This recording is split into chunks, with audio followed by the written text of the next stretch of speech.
এই 5টা নিয়মের অঙ্ক যদি তুমি জানো কনফার্ম তুমি 50 নম্বরের মধ্যে 16 নম্বর অ্যান্সার করতে পারবে। সম্পাদ্য 1, 2 এবং 4 থেকে তুমি নিশ্চিত থাকো কমন আসবে। উপপাদ্য 20 এবং 23 থেকে তুমি 100% কমন পাবা। যে এই টাইপের অঙ্ক থেকে বোর্ড পরীক্ষায় মনে করো যে 10টা বোর্ডের মধ্যে 8টা বোর্ডে অঙ্কটা আসবে। 2026 সালের এসএসসি পরীক্ষার্থীদের জন্য 100% কমন গণিত সাজেশন নিয়ে হাজির হলাম। আমার এই গণিত সাজেশনটা 100% কমন কেন আসবে? কারণ এখানে প্রশ্নগুলোকে আমি টাইপ অনুযায়ী ভাগ করেছি। এই টাইপের বাইরে কোনো প্রশ্ন আসা সম্ভব নয়। এই গণিত সাজেশনটি সকল বোর্ডের জন্য প্রযোজ্য। দেখো আমার সাজেশনের নাম রোড টু মিশন 100 সাজেশন, গণিত সাজেশন। তো এই সাজেশনের নিচে যদি তুমি যাও, দেখো আমার সাজেশনের নিচে লেখা আছে 100 নম্বরের পূর্ণাঙ্গ প্রস্তুতির জন্য রোড টু মিশন 100 সাজেশন প্রস্তুত করা হয়েছে। সাজেশনের প্রশ্নগুলো হুবহু নাও আসতে পারে, তবে সামান্য ঘুরিয়ে একই ধরনের প্রশ্ন পরীক্ষায় আসবে।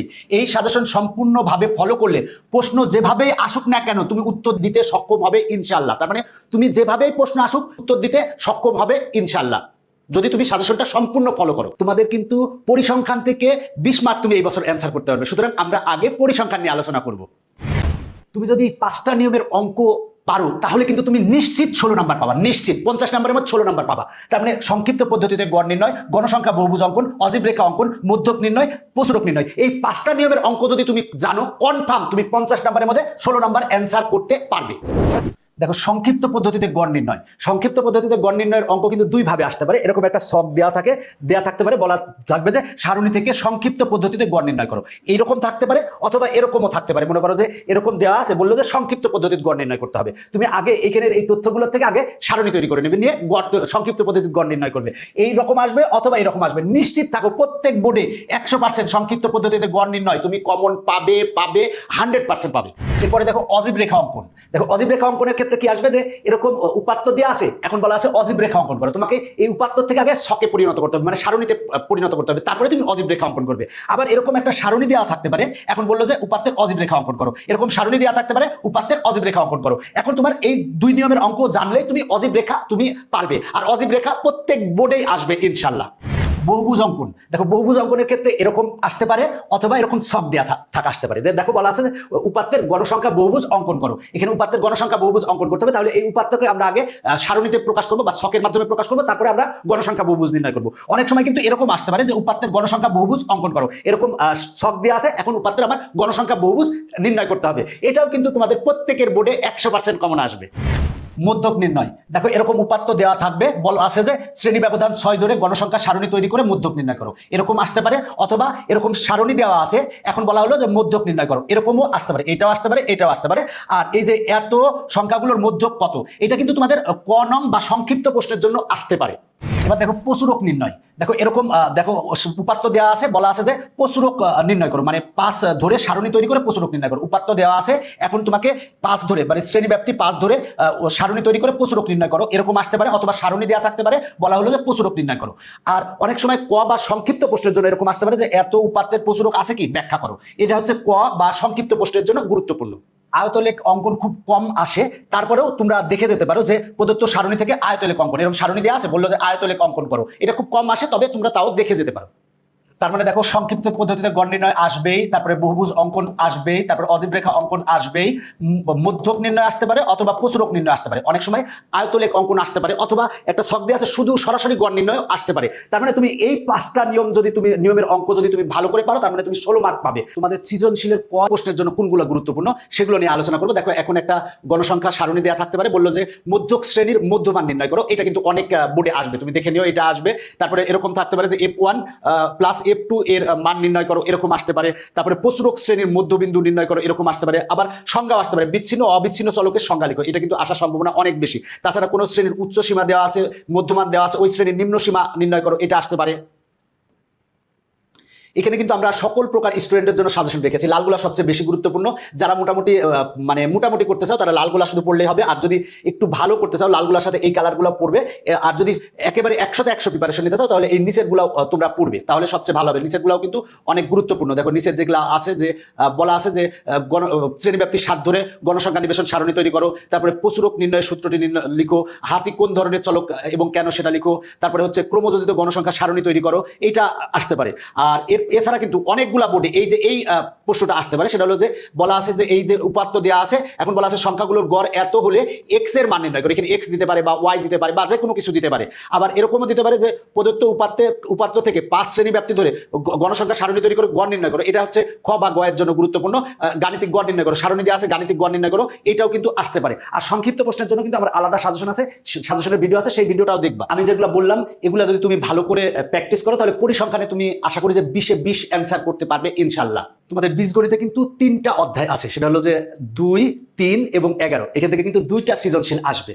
যদি 2 অধ্যায় থেকে প্রশ্ন আসে তুমি নিশ্চিত থাকো ডোমেন রেঞ্জ থেকে আসবে, ডোমেন রেঞ্জ নির্ণয় আসবে, 2 টু দি পাওয়ার n কে সমর্থন করো আসবে। তাছাড়া এই যে এই টাইপের অঙ্কগুলো f of t square equal to f of t to the power -2, এই টাইপের অঙ্কগুলো কিন্তু আসবে। আবার এই সহজ টাইপের অঙ্কগুলো আসতে পারে। তার মানে 2 অধ্যায় থেকে অঙ্ক যদি আসে তাহলে অবশ্যই দেখবা যে ডোমেন রেঞ্জ নির্ণয় 2 টু দি পাওয়ার n কে সমর্থন করে, আর হচ্ছে f of t square equal to f of t to the power -2, এই টাইপের অঙ্ক 100% আসবে। দেখো এফ হচ্ছে সেট গঠন পদ্ধতি দেওয়া আছে, বলা আছে এফ অন্যকে তালিকা পদ্ধতিতে প্রকাশ করে ডোমেন ও রেঞ্জ নির্ণয় করো। এইরকম অঙ্ক আসবেই, মনে রাখো। আচ্ছা, একই রকম এটা আসতে পারে, যে এইরকম আসতে পারে, একই রকম, এগুলো একই রকম। এখানে যে 3টা অঙ্ক দেখতেছো একই রকম, জাস্ট একটা যদি পারো তাহলে বাকি এই 2টাও পারবা। এটা একটু আলাদা, একই রকম বলতে পারো, তবে এই একটা অঙ্ক পারলে বাকি অঙ্কগুলো তুমি পারবা। এবার দেখো এই টাইপের অঙ্ক a ইকুয়াল টু দেওয়া আছে পি অফ এ নির্ণয় করে দেখাও যে a এর উপাদান সংখ্যা n হলে পি অফ এর উপাদান সংখ্যা 2 টু দি পাওয়ার n কে সমর্থন করে, 2 টু দি পাওয়ার n কে সমর্থন করে। এই টাইপের অঙ্ক কিন্তু তোমার আসতে পারে এইখান থেকে, এই টাইপের অঙ্ক থেকে। আবার এর মধ্যে দেওয়া থাকতে পারে a ইকুয়াল টু সেট গঠন পদ্ধতি দেওয়া আছে পি অফ এ নির্ণয় করো, এই টাইপের আসতে পারে। আবার এই যে দেখো সেটা হচ্ছে 2 টু দি পাওয়ার n কে সমর্থন করে, এখানে a সমান দেখা যাচ্ছে যে সেট গঠন পদ্ধতিতে দেওয়া আছে, এরকমও আসতে পারে। আবার ক্রস গুণনের এই অঙ্কও কিন্তু আসতে পারে। এখানে কিন্তু লালগুলা সবচেয়ে গুরুত্বপূর্ণ, আর এই যে এই কালারটা হচ্ছে তুলনামূলক কম গুরুত্বপূর্ণ, আর এটা হচ্ছে আরো কম গুরুত্বপূর্ণ। যারা মোটামুটি করতে চাও তারা এটা লালগুলা পড়লে হবে, আর যারা একেবারে ভালো করতে চাও, 100তে 100 পেতে চাও, তাহলে সবগুলা পড়বা। অনেক সময় কিন্তু এই ক্রোমোজোমের অঙ্কগুলো আসে। দেখো এটা ইকুয়াল টু এটা হলে x, y নির্ণয় করো, এটা ইকুয়াল টু এটা হলে p, q নির্ণয় করো। এই অঙ্কগুলো অনেক গুরুত্বপূর্ণ। দেখো এই অঙ্কগুলো x এর মান নির্ণয় করতে বলছে, বা এটা ইকুয়াল টু এটা প্রমাণ করতে বলছে, বা এটা ইকুয়াল টু এটা প্রমাণ করতে বলছে। এই অঙ্কগুলো কিন্তু 3 স্টার, এগুলো হচ্ছে 3 স্টার। তারপরে যদি সময় পাও তাহলে এগুলো পড়তে পারো। তাছাড়া তুমি যদি চাও যে আরো পড়বো তাহলে এই অঙ্কটাও পড়তে পারো। এই অধ্যায় থেকে কিন্তু এই সহজ অঙ্কগুলো অনেক সময় আসে, যে এই অঙ্কগুলো যদিও তোমরা সবাই পারো, বাট এই সহজ অঙ্কগুলো কিন্তু অনেক সময় দিয়ে দেয়। 10টা বোর্ডের মধ্যে 9টা বোর্ডে কিন্তু এই 2টা অঙ্ক থেকে অবশ্যই কমন পাবা ইনশাল্লাহ। এটা কিন্তু সি ইকুয়াল টু সেট গঠন পদ্ধতি দেওয়া আছে, তালিকা পদ্ধতি প্রকাশ করতে বলছে। এটা কিন্তু একটু চেঞ্জও থাকতে পারে, বিভিন্ন রকম থাকতে পারে। তুমি একটা করে তুমি যেরকমই আসুক যাতে তুমি পারো, তবে এই নিয়মের অঙ্ক কিন্তু আসবে, মনে রাখো এই নিয়মের অঙ্ক আসবে। আবার এই অঙ্কটাও কিন্তু আসতে পারে, এই অঙ্কটাও দেখবা যে ম্যাক্সিমাম ক্ষেত্রে আসতে পারে। আর এই যে এওসি কে তালিকা পদ্ধতি প্রকাশ করো, সেট গঠন পদ্ধতি দেওয়া আছে, তালিকা পদ্ধতি প্রকাশ করো, এই তালিকা পদ্ধতি প্রকাশ করো। এই অঙ্কগুলা ক এবং তোমার সংক্ষিপ্ত প্রশ্নের জন্য গুরুত্বপূর্ণ। আমরা এখন 11 অধ্যায় নিয়ে তোমাদের আলোচনা করব। তো 11 অধ্যায়ে কিন্তু এই যে অঙ্কটা দেখতেছো, এই অঙ্কটা মনে রাখো যে এখানে যে অঙ্কটা আছে, এই অঙ্কটা কিন্তু তোমাদের 10টা বোর্ডের মধ্যে 8টা বোর্ডে কমন আসবেই।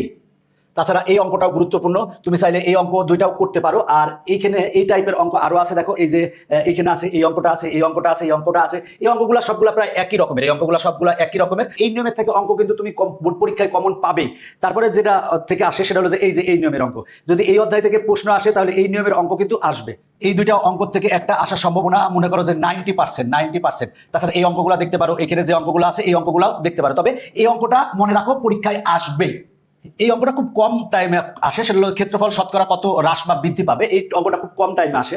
এই 2টা অঙ্ক থেকে 10টা বোর্ডের মধ্যে 6টা বোর্ডে কমন আসবে ইনশাআল্লাহ। এই অঙ্কটাও একই রকম, এই অঙ্কটাও প্রায় একই রকম। এখানে যে অঙ্কগুলো দেখতেছো সবগুলো একই রকম। এই 2টা পারলে বাকিগুলো পারবা ইনশাআল্লাহ। প্রশ্ন বলে দিলাম, এই টাইপের অঙ্ক থেকে, এই যে এই টাইপের অঙ্ক থেকে বোর্ড পরীক্ষায় মনে করো যে 10টা বোর্ডের মধ্যে 8টা বোর্ডে অঙ্কটা আসবে।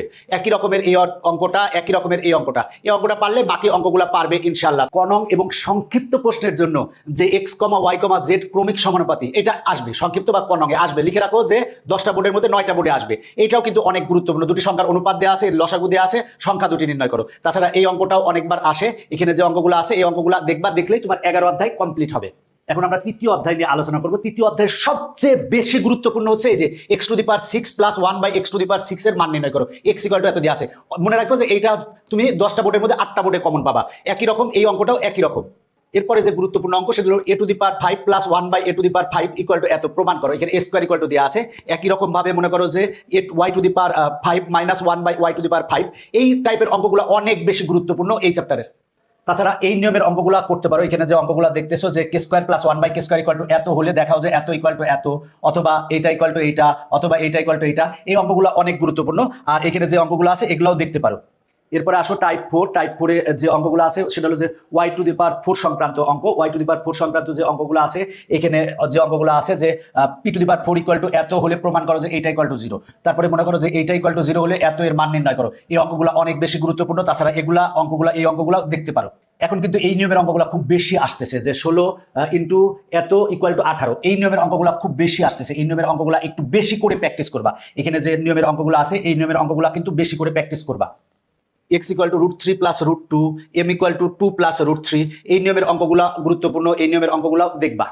তৃতীয় অধ্যায় থেকে সংক্ষিপ্ত প্রশ্ন বা কনঙের জন্য কোনগুলো আসবে? কনঙের জন্য অবশ্যই উৎপাদকের বিশ্লেষণ আসবে। মনে রাখো উৎপাদকের বিশ্লেষণ, এই যে উৎপাদকের বিশ্লেষণটা দেখতেছো এটা অনেক বেশি গুরুত্বপূর্ণ। দেখে লিখে রাখো যে এটা অনেকগুলা বোর্ডে আসবে। তাছাড়া এই টাইপের উৎপাদকের বিশ্লেষণ p⁴ প্লাস p² - 2কে উৎপাদকের বিশ্লেষণ করো, বা এই যে উৎপাদকের বিশ্লেষণ করো, উৎপাদকের বিশ্লেষণ করো, এই দুইটা তো অনেক গুরুত্বপূর্ণ। তুমি এই পাঁচটার থেকে একটা কমন পাবে ইনশাল্লাহ, সংক্ষিপ্ত অথবা কতে হোক। আর আরো যদি পড়তে চাও তাহলে এগুলা পড়তে পারো, আর নিচে যেগুলো আছে সেগুলাও দেখতে পারো।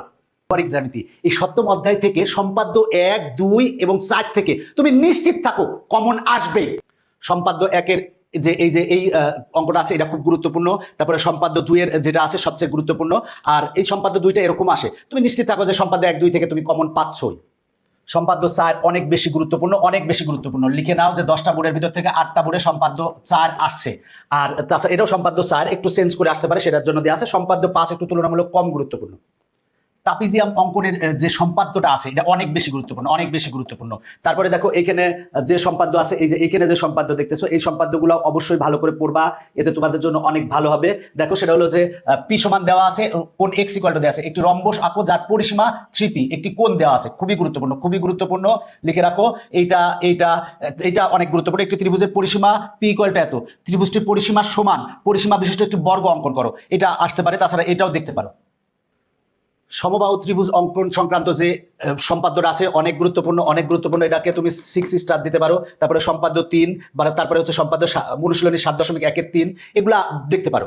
বোর্ড পরীক্ষা কিন্তু এটা কমন পাবা যে পেন্সিল কম্পাসের সাহায্যে 75 ডিগ্রি ও 105 ডিগ্রি আঁকো, আসবেই। তুমি লিখে রাখো যে এটা আসবেই, এটা আসবেই। তারপরে s ইকুয়াল টু এত হলে একটি সমবাহু ত্রিভুজ আঁকো যার প্রতি বাহুর দৈর্ঘ্য s/3 সমান। তারপরে b কর্ণ বিশিষ্ট বর্গ অঙ্কন করো, বর্গ অঙ্কন করতে আসতে পারে, রম্বস অঙ্কন আসতে পারে। এই কয়টা পড়লে তুমি কনং পাওয়ার সম্ভাবনা আছে। যদি চাও তাহলে এগুলাও পড়তে পারো, আর এখানে যেগুলো আছে সেগুলাও পড়তে পারো। এখন আমরা বৃত্ত অধ্যায় নিয়ে আলোচনা করব। তুমি নিশ্চিত থাকতে পারো উপপাদ্য 20 এবং উপপাদ্য 23 থেকে 100% একটা আসবে, 100% একটা আসবে। সেটা হলো উপপাদ্য 20 এবং 23 থেকে তুমি 100% কমন পাবা। উপপাদ্য 24 এবং উপপাদ্য 25 অনেক অনেক বেশি গুরুত্বপূর্ণ, এই দুইটা অবশ্যই পড়বা। তাছাড়া অনুশীলনী 8.2-এর 4-এর খ নং অনেক বেশি গুরুত্বপূর্ণ। এখানে যে দুইটা উপপাদ্য আছে এই দুইটা উপপাদ্য দেখবা। আর তুমি যদি চাও তাহলে এখানে যেগুলো আছে সেগুলোও দেখতে পারো।